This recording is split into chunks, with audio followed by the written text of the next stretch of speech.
All right, what we got? 10 things that are ruining video games from GameRanks. Oh, let me see what's wrong with the gaming industry today. Video games are amazing. We have tons of fun with them all the time, but there's also stuff that just really sucks that's kind of invading video games. If it was good, we wouldn't really be calling it an invasion either. I'm using that word because they're messing stuff up. Hi folks, it's Falcon, and today on Game Ranks, 10 things that are ruining video games. Oh, shit. And number 10, publishers and developers chasing the live service dragon. You know how much revenue Fortnite has generated? More Tons. than $20 billion. Holy shit, there's no fucking way. 20 billion? Bro, 1 billion is a lot, but 20 times that? Oh my god. Wait. It's supposed to be a thing about things that are ruining video games. Is Fortnite a bad game? Is Fortnite ruined because there's live service? I don't think so. I think one of the things that I don't think live service is killing games. I think it's the excessive amount of live service games that are ruining games. Because if live service was killing Fortnite, it wouldn't be performing so well.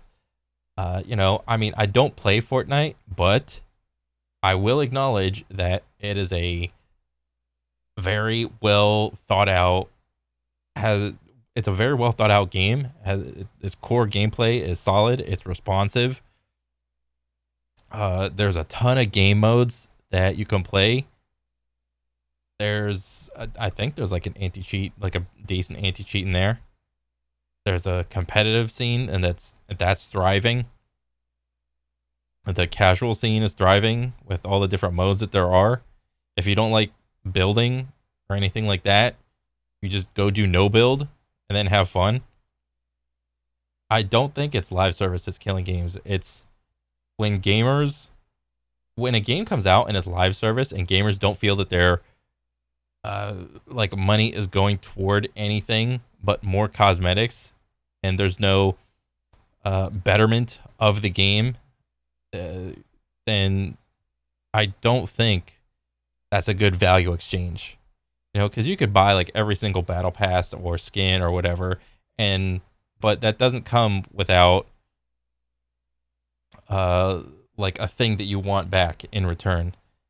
I think if you like a game so much that you're going to spend money on it, there's an assumption that, there's going to be maybe some portion of the money that is going to go back into, to the developers for coming out with new content, maintaining the anti-cheat or doing whatever with it, fixing bugs, coming out with new modes, and so on and so forth.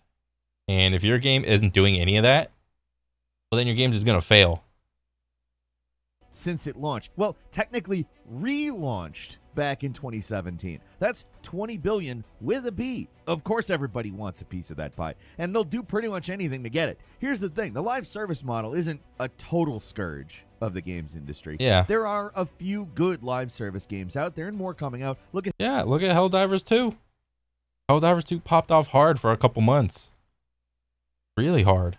I mean, for multiple months, there was like 400K people playing the shit out of that game. For sure. Helldivers 2. It's about as live service as you can get, and it's great. The thing that's really hurting video games is these publishers who want live service games above all other things. Yeah. Instead of naturally developing games with studios who want to make them, so many recent live service flops come from studios who are famous for single-player games. And I think he brings up a really good point. When you hire a developing team and they've never made a live service game, they don't know how to break their own game down in such a way that, this part, we want a cosmetic here. Okay, we don't normally do that, but I guess you could. This part, you want like some other, RPG aspect of where we don't give you the best weapon, but we'll give you some like, bullshit weapon, and then you have to like increase it. Like you force the developers to inconvenience the player Whereas in the past, they never did that with any of their other games. And then when you ask them to do that, they don't do a good job. And then what do you see as a player? Well, you see a bunch of stupid things in the game that are just inconveniencing for you. It's annoying. They know how to make a certain kind of game, but the executives want to insert a square peg into a round hole. The studio's fans don't want these kinds of games, and the developers don't want to make them. It shows in the final product. I'm talking about games like Anthem, Redfall, Avengers, Suicide Squad. These are all flops made by single-player studios working outside their comfort zone. And thank God they're flops. Gamers are finally rallying together and voting with their wallet. You hear that all the time. Vote with your wallet. Vote with your wallet. Don't buy this dumbass game. Don't buy the stupid battle pass. Don't buy the cosmetics. This stupid ass game. And now what happened? What's happening? A new live service game comes out, it flops. All that development money goes into the trash. It's unfortunate because, all the developers will then be out of a job. I mean, I don't want that, but I'm not going to reward someone for coming out with a fucking piece of shit. The Suicide Squad game is especially noticeable here because it illustrates how clueless some of these publishers are. After Suicide Squad flopped, Warner Brothers just flat out announced they were getting out of the volatile AAA games market, focusing on, you guessed it, live service games, even though their new live service game just flopped horribly. Oh yeah, and just to make the announcement look more absurd, guess what their most successful game of 2023 was? Hogwarts Legacy, which a single player game. A little adventure game. Just, by the way, a single-player game. The game wasn't just a regular success either. It was a massive success. It actually managed to beat Call of Duty in terms of numbers sold, and that doesn't happen. The whole live service push, it reflects who they're going after. The gambling addicts, throwing good money after bad, hell, worse. Like throwing their life savings into a wishing well and hoping it'll grant their wish. Well, no. I would say most live service games are targeted towards younger people. Younger people are not the best with their money when it comes to, investing and trying to figure out, I got like 50 extra bucks extra, until I get paid next. What am I going to do? I'm going to go buy that battle pass. I'm going to go buy some skins on XYZ live service game. They know people are bad with their money. They know that. But it's just, dude, I'd argue they're trying to form a market very much like the mobile games market, where 1% to 2% of the consumers account for about 50 to 70% of the revenue. A whale market. If we look at it this way, it might be a little bit harder to tell what exactly is a failure. And well, if you want to do that, you can do that. There's nothing against the law saying that you can't do that. But you have to come out with some big dick items that are worth a couple $100, couple $1,000 and create that value proposition for that whale. All right. The $500 heirloom is not something for a regular person. The $1,000, $2,000, $3,000 item in this type of game is not for a regular person. That doesn't belong to you. You don't have that kind of money. It's designed for someone that has $3,000 and they can just piss it away. That's literally who that's for. I don't know anybody like that who can just throw away $3,000. What isn't, but I think it's completely fair to say these are boneheaded decisions that aren't guaranteed to bring anything good their way. Let's say it does work and they do make whale markets and they end up making tons of money off of low effort crap that they just churn out into a live service game. Let's say they do that. Let's say that just completely flat out works. The reason why people get into stuff is because people love it. And the more people love it, the more it looks like something that's smart to love. The more popular a game is, the more incentivized that the developer is incentivized to create some sort of random ass item. Like, it's a gold shiny fucking armor. It's got like LEDs coming out of every which way. It's got fucking special effects, and you got to pay $1,000 for it. Oh, $1,000. Normal person goes, I'm not paying for that. But what's the population of the game? The population of the game is like 3, 4, 500K people. You know? All right. You, Mr. Normal Person, that's not for you. All we need to do is to figure out the one person that'll buy it. Oh my God. I'm buying that item. That looks sick. I'm about to flex on all these brokies. That person buys it, and it's in the game now. All of this crap is making people love games less. And while they might be able to find whales and make a bunch of What is this? Is this our whale? Yeah, sure. I'm a whale. Come look. money in the short term, if they end up killing their market by destroying the consumer base, it's not going to matter. On top of that, your developers, the people that make these games, the people that put tons of effort into it, just don't even like making these things. You can tell every time you play it. It just feels like garbage because they are having to clock in, work all day on something they hate. And me personally, I can't feel that. Like if I have played a live service game, I can't really feel when a developer is like, I don't really want to put this in. I don't feel that. All right. It is not required for me to feel any which way toward the developer. If I feel a game is worth a damn, I will play it. If I feel a game is not worth a damn, I'm not going to spend any money on it. I'm not going to play it. It's that simple. But conversely, I did not always think like this. When I was a little kid, I did not think like this. Little kids don't think like this. It's only if you survive long enough and still like video games that you have learned that this is the trend. And that's sad. Clock out. Like, imagine a world where Rocksteady, instead of being pushed into making a crappy live service game, got to make a follow-up to Arkham Knight. That would have gone gangbusters. Now, we don't even know where Rocksteady's going to be in 6 months, if they're going to still be around. Like, that's something that would have shocked me to say 5 years ago.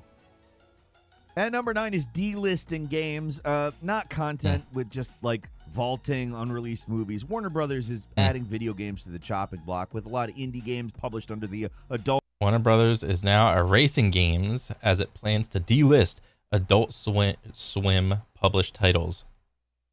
Indie devs are told that their games will be retired from Steam and console stores. Oh, wow. What the fuck? Swim banner, they're getting delisted on digital platforms. In this case, at least a lot of the developers actually own the IP so they can republish the games after they go down. But most of the time, once a game has been delisted, it's gone for good. If you want to own the game in your digital library, you're out of luck. Like, maybe you might find a secondhand key seller who might sell you a spare key who already owned the game. Because if you want to play it, you're screwed. There's a lot of reasons why a game gets delisted. Yeah, that's really annoying. And this falls into the line of get comfortable with not owning the games you pay for. It's really stupid. This issue didn't exist like 10, 20 years ago when CDs were like the main thing. But even consoles have like migrated towards digital copies. Sometimes the company loses the rights to an IP or the licensing agreement runs out, which is understandable, but that doesn't make it not suck. With situations like the Warner Brothers story going down the way it did, games are getting delisted for no particular reason. It's just corporate belt tightening. They want to make their bottom line look better, so they don't want to pay the pennies it takes to keep the games available. They're just cutting them. Simple as that. I don't think I need to tell you why that sucks. Imagine if every game publisher out there was as mercenary about their games. I just want games to remain available for people who want to play them. Is that really a big ask? I don't think so. But conversely, I don't know what it costs to keep a digital game available for purchase. I have no idea what it costs. And if we are already at that point, that precipice point of like make or break, and you're gonna ask me, do we keep this old game around that's been around for like 15, 20 years, or do we just toss it to the side and make room for like a new game? Well, when push comes to shove, I'm probably gonna say just toss it. I mean, I don't exactly know the finer details of keeping a digital game in stock. I mean, at the end of the day, it's just ones and zeros being stored on a server or something like that. And if it's a matter of space and power, well then, I don't know jack dick about that. And number 8, releasing intentionally unfinished games. It's a problem that's been with the industry for years now, and it doesn't seem to be letting up anytime soon. I'm not even talking about early access games, which are their own can of worms, but at least you know what you're getting there. I'm talking about games that claim to be complete but are a broken mess. It's been happening too often, especially with PC ports. They're probably the worst about it. But in general, there's just too many games coming out with major bugs and glaring issues. Of MVP. Minimum viable product. The dev goes around for years and years trying to make a game, and once it reaches the point of minimum viable product, that's the time to release the game into the wild. That's been the trend for a while now, and it's really annoying, because imagine applying that logic to any other product that you have bought in. Imagine applying that logic to like a computer, a car, camera, like a mouse. What else? Something you buy. I don't know. I mean, it literally makes no sense. Oh, it's okay. They're little kids. They won't notice. I don't know. Why is there a fucking laundry list of games that are just dead now because on day one they got released and are just complete utter dog shit now? It doesn't matter if the game is gonna come out on day one and this is our roadmap for the future. It'll be good in a year. No, motherfucker. I paid you $60, $70 on day one. I want the full value of my money on day one. I'm not investing in the game experience that I'm gonna get in a year. I want it now. Oh, the game will be good in a year? Okay, I'll wait for it to go on sale, wait for all the updates to come out, and then I will maybe consider your game when it's like 60% off and it's a fully fleshed out product. Then I will consider buying your game. How about that? Of course, there have been and always are games released on launch day that are perfectly stable and mostly bug-free. Nothing's perfect, but in terms of what you should expect, yes, there are games that come out like that. But they're the exception at this point. They are not the rule. This lack of quality control, it's really hurting consumer confidence and thus the games industry overall. You hear the story all the time. Somebody bought a game day one, turned out to be completely broken. They swore off buying new games. Yeah, seldom does a game actually recover from its day one launch. The rare case of No Man's Sky and Cyberpunk are the rare exceptions to this. A game coming out, it's dog shit on day one, and then a year or 2 or 3 later, it's actually good. This is a rarity and is not the norm. A lot of people talk big, but don't follow through. But there's plenty of casual consumers who said something like that and mean it. And making games is very hard work. I'm not trying to claim that gamers don't care how hard it is to make a game. That it does not matter. That part does not matter. Fix the game. Make the game playable. That's all that gamers care about. I don't care how hard it is. Just fix it. And that's not just my opinion. That's the opinion of most gamers. Okay? these people aren't working hard. The problem is, these massive companies with billions of dollars, it seems like they should be able to support their games better. I think this is not a problem of lazy developers, but instead scheduling, milestones, and management. Still, somehow, games get released unfinished and they never get fixed. EA, looking at you here, you're easily the worst about this. Activision, not much better. But even back in the mid-90s, games did come out with major issues. Like, look at Sin or the first Unreal. But those things were actually doing certain things for the first time. I never played either of those. It's weird, but somehow it seems like things are getting worse. And number 7 is the cheating epidemic. As long as there are winners and losers, there's going to be cheaters. It's a problem that's always been. Yeah, this is more of an issue for like any game that wants to be competitive. And it's not just FPS, it's also sports games. You know, there's cheaters in sports games. It's in League of Legends. I don't know if if there's any cheats in Rocket League. Maybe there are. I think there was for like a little bit, but then there was like some weird AI cheat. But then that got like fixed like real quick. Just any game that wants to be like online and competitive, but it's most notably done in FPS. The more popular an FPS game is, the more likely it is for that game to have cheaters in it. And it's my opinion that it's not enough for you to come out with an all-encompassing, cool as fuck FPS. That's not enough. If you want to come out and have a multiplayer PvP experience that's like well thought out, good core gameplay, all that jazz, you need a robust anti-cheat system.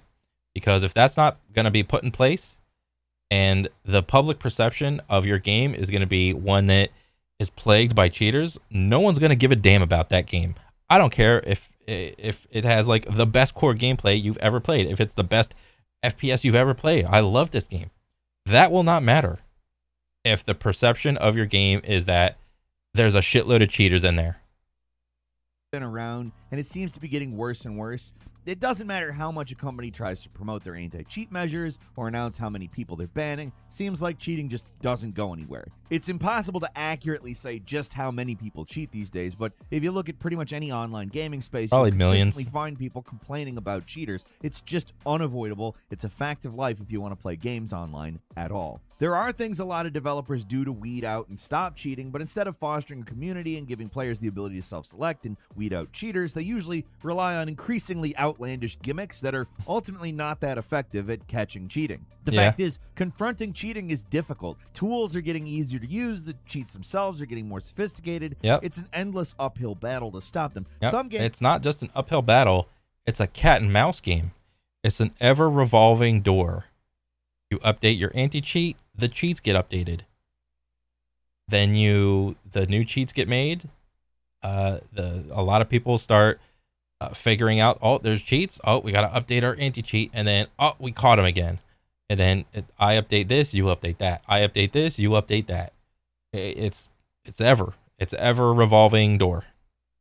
Games have been successful in stopping widespread cheating, but some don't even try. There's a lot of great games that have just been hurt by cheating, and players that have gotten burnt often just give up. I wish there was an easy solution here, but cheating is just kind of part of it. You're creating incentives and competition. There's of course going to be people that want to bypass the difficult aspects of that. It's just part of how things work. If there's a way to cheat, some people are just going to do it, no matter how pointless or unnecessary it is.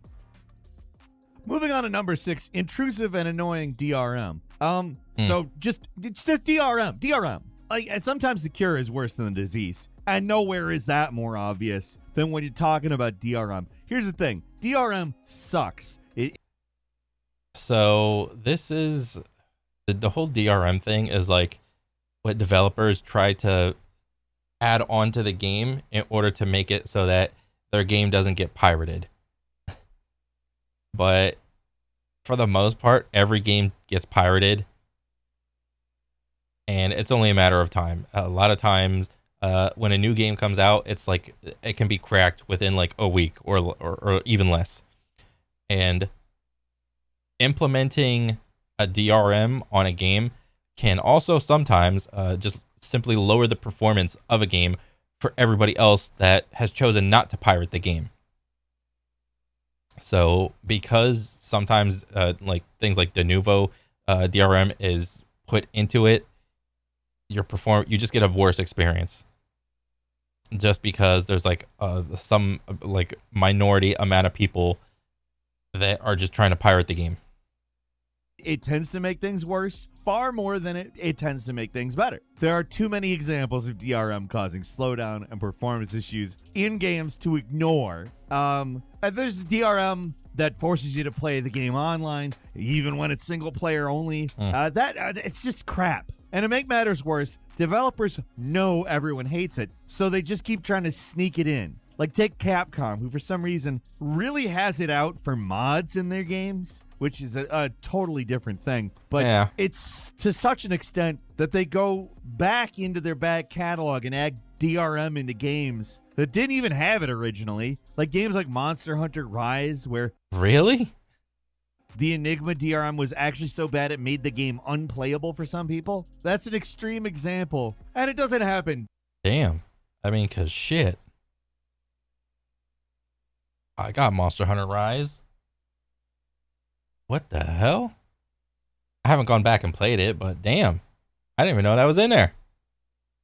That often. But there have been many, many reported instances of de novo or other DRM programs causing noticeable slowdown and stuttering in games. A lot of the time, the performance impact is minimal, but still, it's an unnecessary burden that makes a game harder to access and play. Yeah. And these sort of things are just Simply because there is a minority of people that like to mess with mods in the game, and also they like to crack the game open and provide a pirated free version of the game. I would say that it's stupid for them to have a DRM in there, simply because if the people want to crack your game and make a pirated version, they will do it. You could argue, oh, it's like a speed bump and they're just slowing them down and all that shit. It's like, bro, you're not preventing anything. Like, in any way, like 100%. Oh, but the goal isn't to make it 100% preventable. The goal is to just simply slow it down. I mean, it already takes, like, what, a week? I would say at most.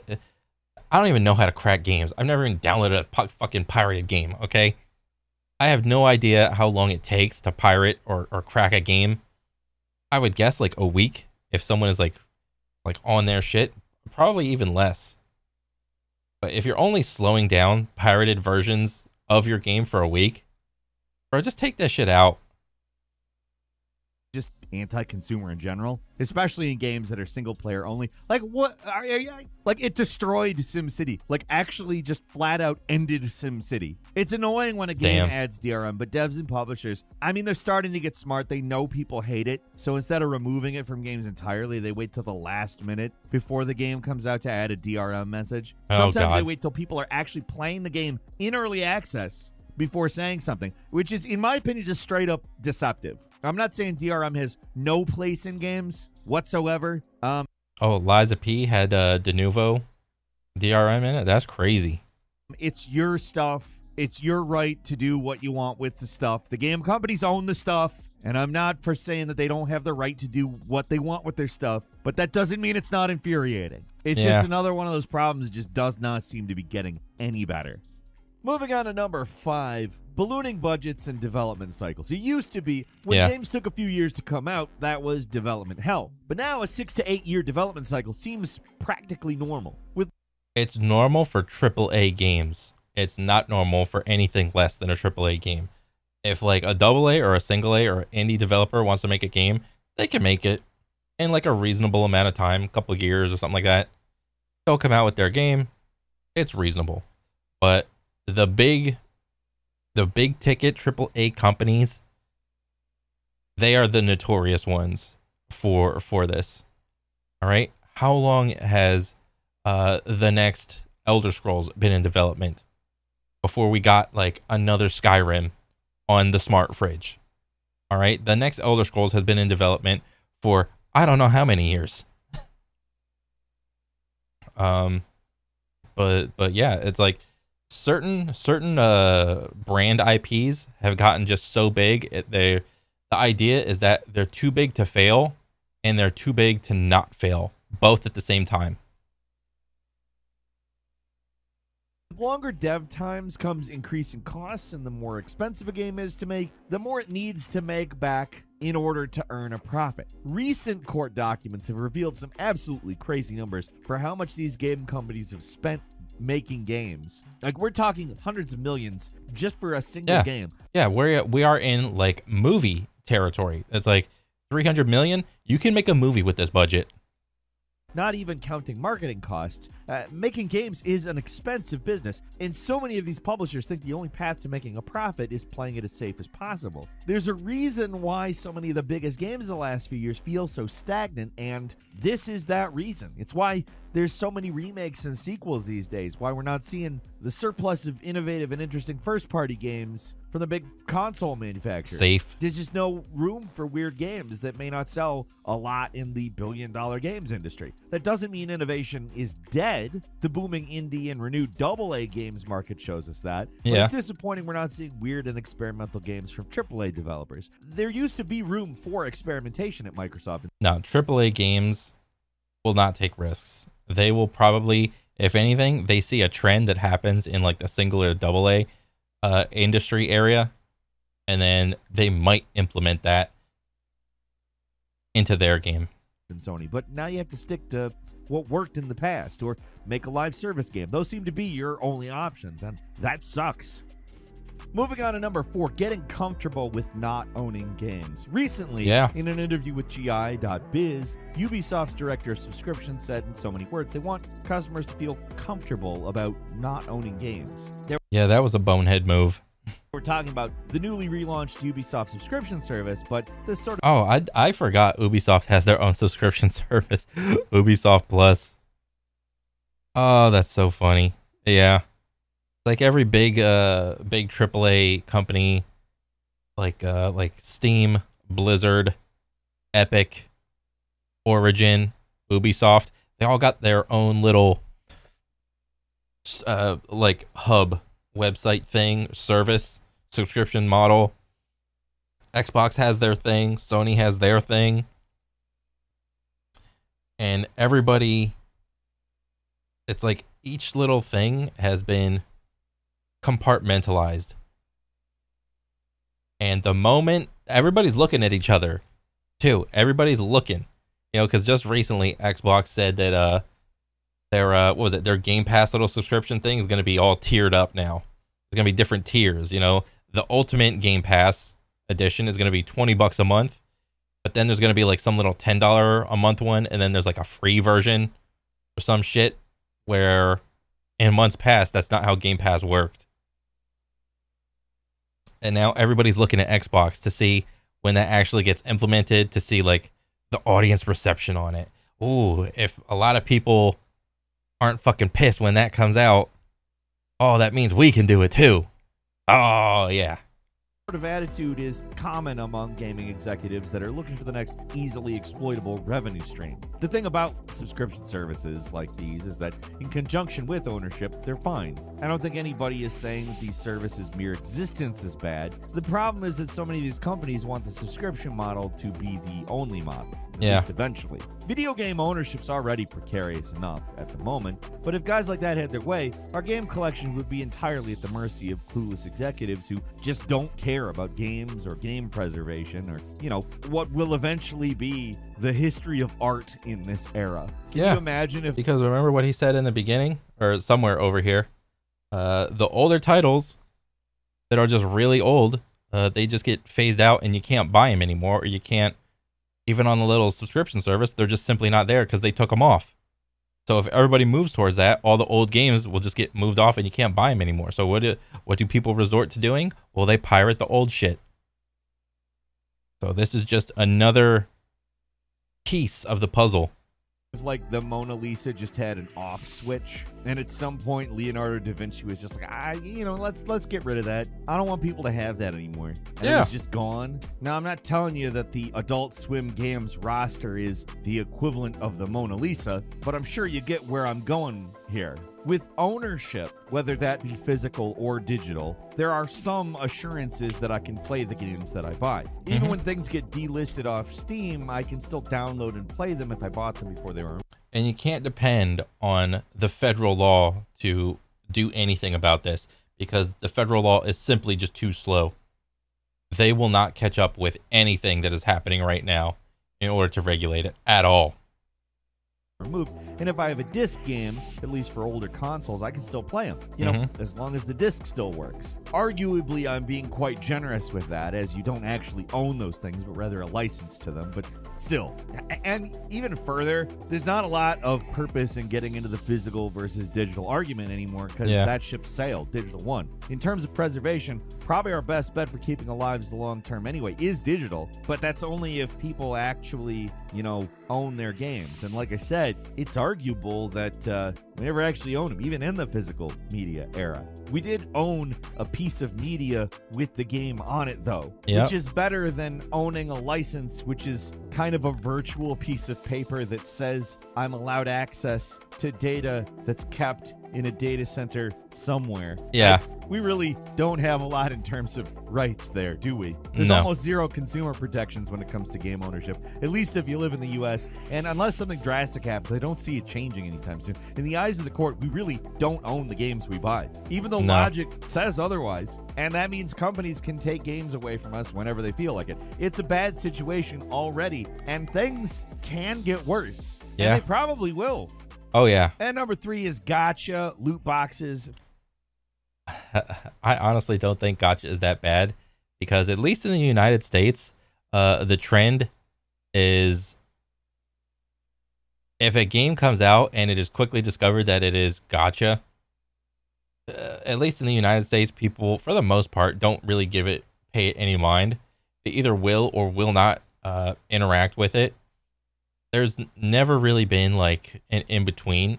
Like, some people will just play it merely because it's like some mobile gacha game and they just don't pay it any money into it like ever. And they just like play the shit out of it, and they are just constantly at a free-to-play state for years for a game. And that's fine. Like, if you want to have a mobile game, and it doesn't have to be a mobile game, there's a lot of like console or PC games that are gacha, and it be gacha, and you know it's a gacha game, don't be mad when you go to like PvP or something and you just get completely trounced by the guy that paid like $10,000 for all the gear. That's on you. That's the stupid tax. FOMO, all that stuff. It almost feels quaint complaining about this stuff in 2024, but make no mistake, microtransactions still suck, and they're still making games worse by existing. Instead of focusing on making games that are fun and engaging for their own sake, so many games they're gambling machines. Yeah. Scientifically designed to hit. Gambling has never improved the experience of a game for anything ever. Unless the game was like a casino game or something, and it says that on the box. It's like, oh, this is like, it's Casino Simulator or something like that. All of this shit in Battlefront 2 with the gamble boxes. This does not improve the player experience at all. Hit the right dopamine receptors to get you to keep playing and spending. That's the most important part. Engagement above all else. The funny thing is, out of all the games that came out in the last year, pretty much all the highest rated ones didn't have microtransactions. Yep. The worst of them were what? Resident Evil 4 and Street Fighter 6, which both have robust gameplay separate from the stupid microtransactions. Still, of the major games released last year, it's undeniable that the fighting games were negatively affected by microtransactions. Yeah, because it's kind of, you can't really implement, outside of cosmetics, you can't really implement any pay-to-win features in fighting games, because what would happen? I mean, the success of a fighting game is more wholly dictated on its popularity, its core fighting mechanics, and its competitive scene. Competitive scene has no tolerance for like any sort of like pay-to-win aspect in it at all. You can't pay for a punch or a kick or a move to just do more damage. It literally just does not happen.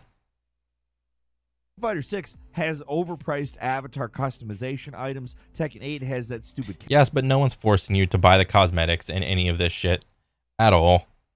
Cash shop. They snuck in more than a week after the game came out. Mortal Kombat 1 practically felt like a free-to-play game with all the extra lame microtransactions and season pass crap. Like, Mortal Kombat 11 was already pretty lousy with it, Mhm. but 1 is somehow worse about it, and it altogether makes for a less fun game. The Season Pass model is just straight up annoying and tedious compared to the towers of the previous game. There's less stuff to unlock naturally, and the stuff you buy, it's gotten more expensive. And the seasonal fatality microtransactions, I don't like that.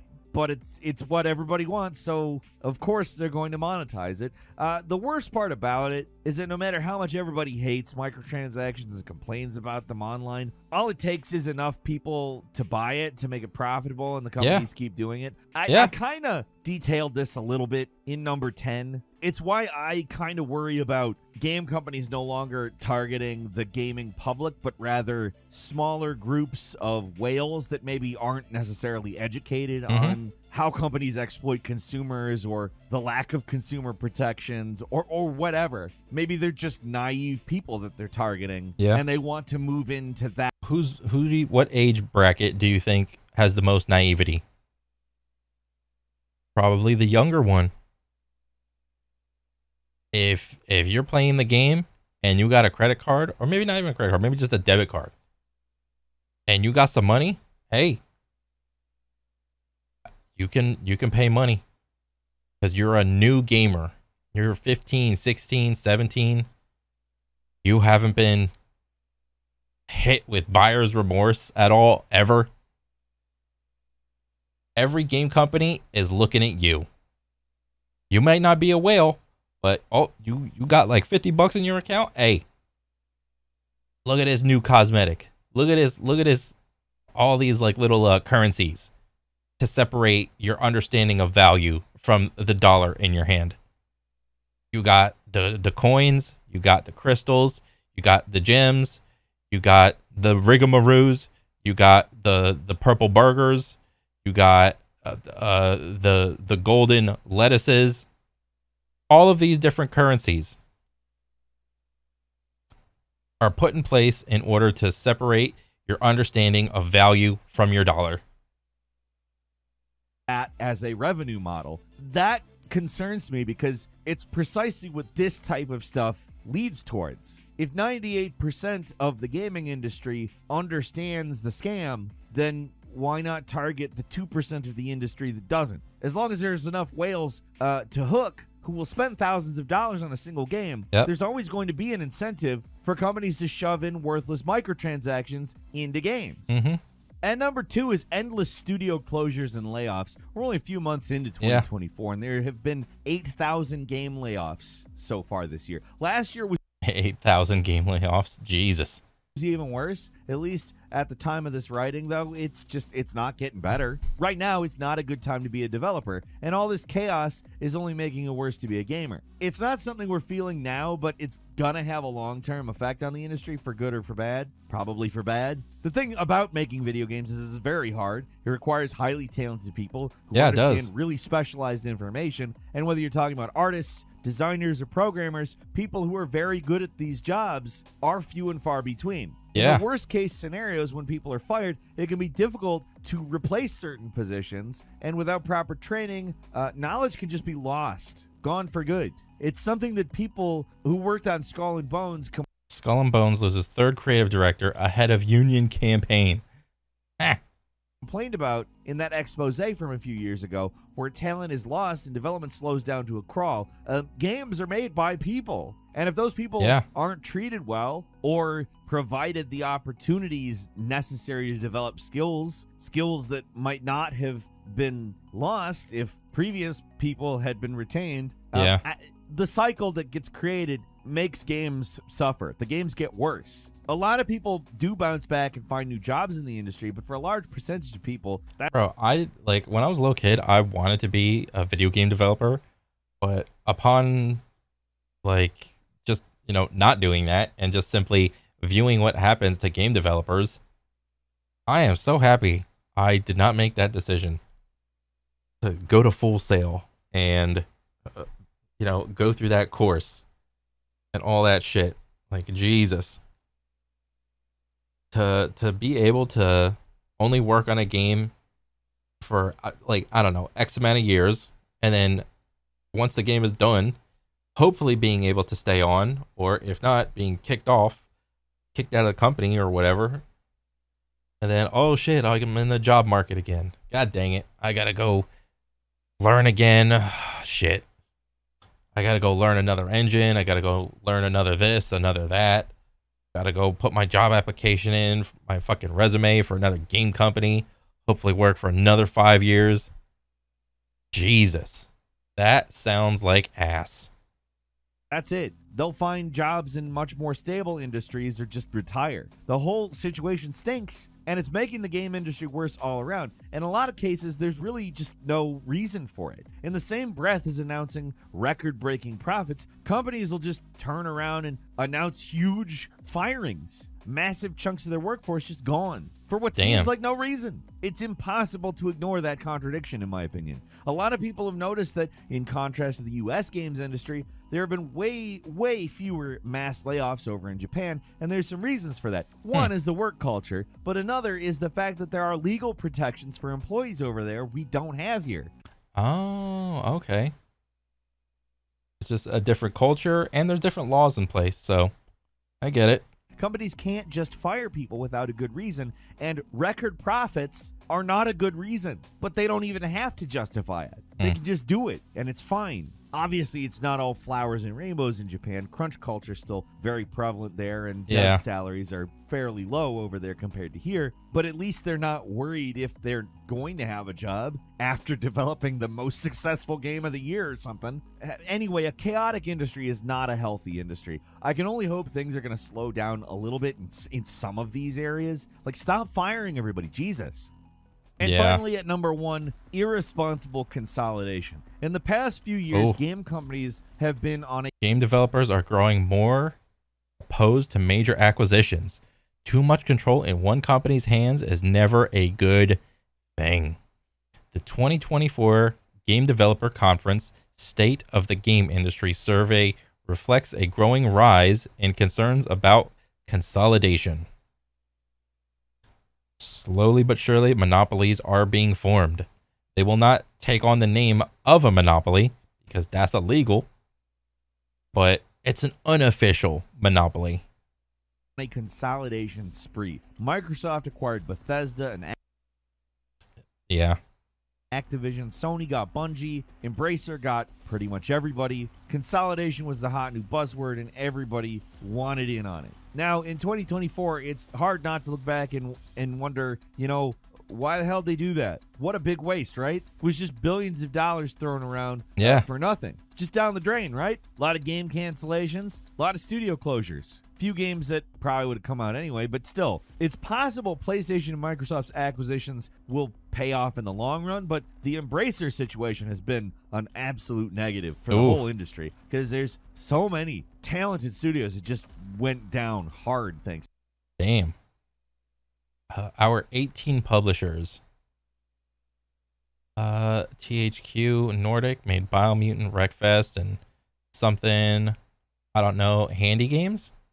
Airhead, Scarf, Deep Silver, Metro, Saints Row, Road 96, Let's Sing, After the Fall, System Shock, Kingdom Come Deliverance. Yeah. These are all like popular ass games. Evil Dead, Stubbs the Zombie. I have no idea. Heckfire, Party Dorm, Godfall. Was it Sudoku? To that. You know that deal by now. Embracer bet everything on this $2 billion deal with the Saudis and lost, and we're still feeling the consequences of it. So many great game studios got embraced and are now paying for it. Free Radical, Volition, Eidos Montreal. Last year, they canceled 29 unannounced games. We could have gotten a new Deus Ex, but instead, we're not getting anything. There is a bit of a silver lining here. A few of the devs have managed to divest themselves from that sinking ship, like Saber Interactive. Toys for Bob could have been cursed to the Call of Duty mines, like so many other ill-fated Activision studios, but they managed to separate, and hopefully we'll get to keep making games. So it's not all bad. It's just mostly bad, and there's a lot of bad. It sucks. I mean, this stuff is all just objectively ruining games, and I hope at least knowing about it can help us as consumers navigate the situation a little bit better, but I don't know. What do you think? Leave us a comment. Let us know. If you like this video, click like. If you're not subscribed, now's a great time to do so. We upload brand new videos every day of the week. Best way to see them first is, of course, a subscription, so click subscribe. Don't forget to enable notifications. And as always, we thank you very much for watching this video. I'm Falcon. You can follow me on Twitter, Falcon Hero. We'll see you next time right here on Game Ranks. Dang.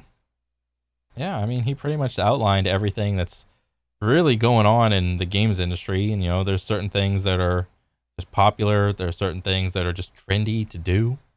And it sucks because I wasn't like I was here in the beginning. Well, not the beginning, but I was here earlier, like 10, 15 years ago. Games weren't really like this. And just to see what the game industry has become is sad at times. But, you know, sometimes there's good games that come out that don't really fall under any of this bullshit. And I think those are pretty cool. And you should commend those for doing good shit. But yeah, I mean, overall good video, and I want to see more. But other than that, that's pretty much it for me. I'll catch you guys on the next one. All right, later.